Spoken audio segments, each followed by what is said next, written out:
Olá, tudo bem? Começa agora mais um programa Vida e Saúde. Que bom fazer parte do seu dia a dia, que bom saber que nós temos a possibilidade de mudar hoje. E para isso estamos aqui, para te ajudar, para esclarecer dúvidas. Essa semana estamos falando sobre doenças autoimunes e hoje a gente vai falar de uma que não é talvez tão difundida, que é a esclerodermia, tem outros nomes também, mas você vai entender um pouquinho o que seria esse problema e o que você precisa fazer para tratar e também para controlar essa doença. Vida e Saúde também vai trazer aqui Saúde Brasil, a gente vai conhecer mais um pedacinho desse nosso Brasil tão rico, cheio de coisas boas e coisas que a gente precisa aprender a evitar também. Tem também uma conversa muito interessante, papo sério aqui, acidentes domésticos, principalmente quando o risco são as crianças. Daqui a pouquinho a gente conversa sobre esse assunto aqui no programa. E a receita de hoje é sagu ao limone, uma receita totalmente fácil de ser preparada, mas também muito saborosa e também com um toquezinho diferente para você fazer aí na sua casa e deixar o sagu, que é aquele prato tão fácil, um pouquinho mais requintado. Muito bem, agora a gente vai conversar com a doutora Karine Keffler. Ela é reumatologista. Tudo bem, Karine? Tudo bem. Bem-vinda ao Vida e Saúde. Prazer enorme recebê-la aqui. Obrigada por abrir um espaço na sua agenda que a gente sabe que é concorrida, né? Obrigada. Vamos falar hoje sobre um problema, doutora, que eu particularmente não ouço muito falar por aí. Esclerodermia. Eu não sei nem se eu estou pronunciando certo, está correto? Está correto. E tem outro termo também, como é que... O outro nome mais utilizado agora é esclerose sistêmica. Tá. É o nome que a gente tem mais usado. Vamos falar então sobre o que seria a esclerose sistêmica.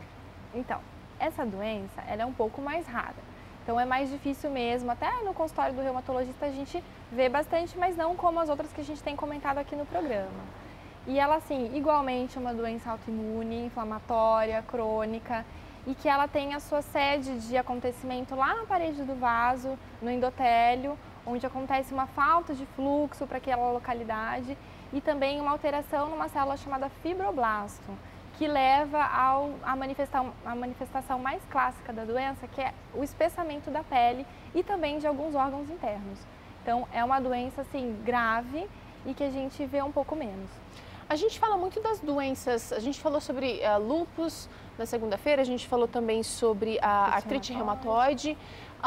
E tem um ponto assim que é muito importante, essas doenças são controladas e tal, mas eu queria saber o seguinte, quem não controla esse tipo de doença, que acaba empurrando com a barriga, que vai convivendo, então uma hora tá bem, aí tem uma crise, mas nunca faz um tratamento efetivo. Essas doenças, todas elas, podem evoluir para consequências mais graves? Sim. A grande maioria, ela evolui sim de uma forma pior se não tiver um tratamento e um reconhecimento. Às vezes você manifestou uma doença leve, então realmente talvez você consiga levar a vida inteira, mas é mais difícil. Em algum momento vai acontecer uma limitação articular, algum comprometimento de um órgão interno importante e vai acabar necessitando mesmo de um tratamento mais específico. Tá, vamos falar um pouquinho então sobre os sintomas da esclerodermia. Bom, a esclerodermia também acomete múltiplos órgãos, mas assim, o que a gente vê mais e que torna a doença muito estigmatizante para o paciente, que torna assim, o paciente muitas vezes mais deprimido por conta da autoimagem, é mesmo o acometimento da pele. E pode ser em qualquer parte do corpo? Geralmente não, é mais as mãos e o rosto, a face. Mas nos casos, por exemplo, da esclerose sistêmica difusa, aí sim, pode pegar o corpo todo, o tronco, as pernas, mas são quadros um pouco mais raros. Então, o mais comum é pegar mesmo a pele das mãos e da face. Sendo que na mão começa até a retrair os dedos. Olha então só. Faz às vezes repuxa. É um endurecimento da pele. Então a mão fica com aquele aspecto de garra, não consegue mais segurar direito os objetos, não consegue trabalhar, não consegue mais usar as mãos com eficiência. E no rosto, que daí fica evidente mesmo, é a mesma coisa, vai perdendo as linhas de expressão, vai acabando as rugas, né? No começo é muito bom, maravilha. Mas depois fica mesmo com um rosto diferente, a pessoa fica com aquele rosto bem repuxado, perde um pouco da abertura oral, não consegue conversar mais muito bem, não consegue se alimentar muito bem, o nariz vai ficando mais fino e aí fica com uma face bem típica da doença. Tá. Existe o diagnóstico, mais uma vez, ele pode ser feito, às vezes, quando é precoce, ótimo, acho que dá para controlar, mas o diagnóstico é fácil? Olha, Dermatologista, porque às vezes a gente fica confuso, eu estou falando agora como paciente, às vezes surge alguma coisa, a gente acha que é uma coisa, a gente vai em um especialista. Aí o especialista, ele acha que é uma coisa, ele indica para outro especialista. E às vezes a gente acaba se sentindo confuso com tanta informação e possibilidade. é verdade, isso assim, não é simples o diagnóstico, então por muitas vezes o paciente vai acabar rodando mesmo, passando em várias especialidades até ter o seu diagnóstico estabelecido. Então, assim, a manifestação de pele, às vezes, ela é demorada. Então, ele começa a sentir, às vezes, coisas diferentes e não exatamente o espessamento da pele. Ele pode apresentar uma alteração do leito ungueal, ou seja, da região das cutículas. Ele pode apresentar uma mudança da coloração da mão, que é o fenômeno de Raynaud. Ele pode apresentar outras coisas, que também são sintomas isolados difíceis de serem já diagnosticados como a esclerose sistêmica. Então, realmente é difícil, às vezes ele vai passar na mão de muitos especialistas antes de chegar no reumatologista.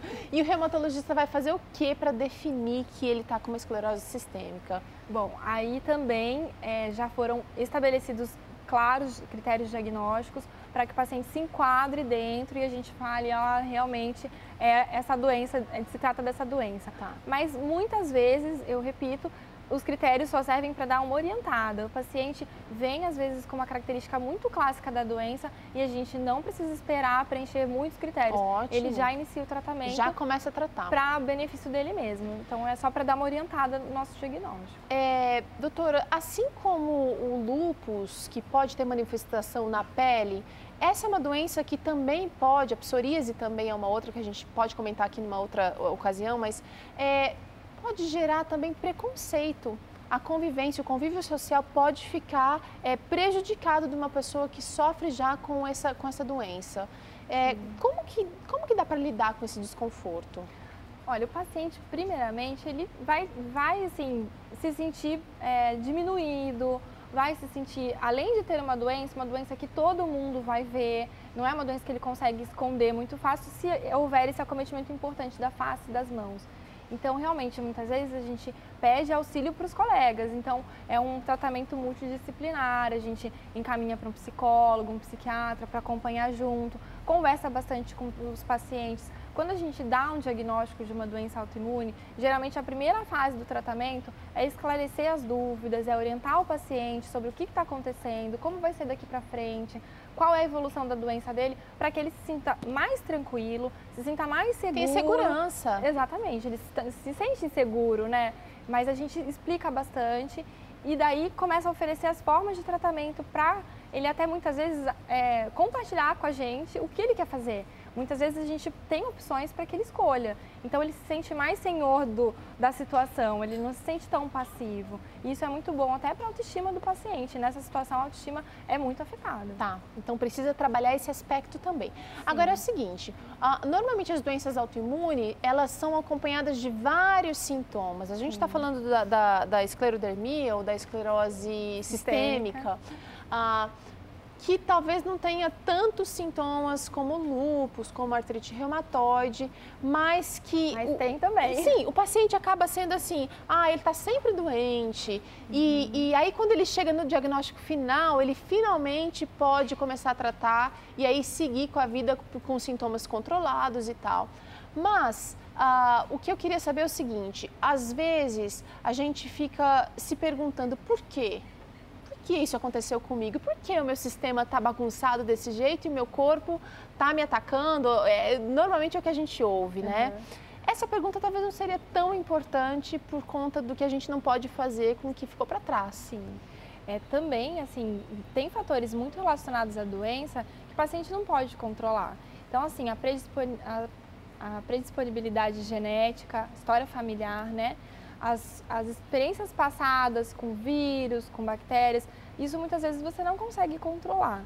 E na esclerose sistêmica, assim, alguns fatores a gente conhece que podem predispor a doença, mas já no paciente que já tem alguma alteração imune importante. Tá. Então, tem coisas que você pode fazer, mas tem coisas que, infelizmente, você já nasceu com elas e você não tem controle. Então, assim, a culpa, assim, não vai ajudar não tem em nada. lugar, não tem lugar, pode guardar esse espaço para colocar mais motivação para você tratar, para você continuar a sua vida. E vamos falar então agora sobre isso, sobre como continuar a vida mesmo diagnosticado com uma doença que pode estar te trazendo tanta dor, inclusive emocional. Como que é o tratamento? Bom, o tratamento, a gente não falou muito das outras formas de esclerose sistêmica, não é só na pele. Então, ela também tem muitas manifestações em órgãos internos. Então, no esôfago, no coração, no pulmão, faz uma fibrose pulmonar muito importante. O paciente começa a ter falta de ar, se torna incapaz para o trabalho. Então, assim, tudo isso vai orientar o nosso tratamento. Então, se o paciente tem mais manifestação de pele, é um tipo de tratamento. Se ele teve um acometimento pulmonar mais importante, é outro tipo de tratamento, aí com imunossupressores. Então, é também individualizado segundo as manifestações que o paciente apresentar. E mais uma vez, faz parte do tratamento sim o estilo de vida, que a gente sempre orienta, conversa, esclarece, que sempre vai beneficiar, sempre vai ajudar o paciente a ter uma melhor qualidade de vida. Tá. Agora, minha pergunta é o seguinte, será que com o tratamento esse paciente vai ter os sintomas amenizados? Olha, muitas vezes vai, mas muitas vezes não vai. A gente sempre trata todos os pacientes, mas a gente observa que alguns têm uma melhora assim, uma resposta diferente. Sim, e alguns não percebem muita melhora. Isso depende de cada indivíduo e depende também do momento que se inicia o tratamento. Se a doença estiver muito acelerada, muito avançada, realmente os benefícios serão menores. Tá. Então, por isso a gente reforça o diagnóstico precoce das doenças reumatológicas também, porque isso é importante para o reumatologista. Tempo também é importante para a gente.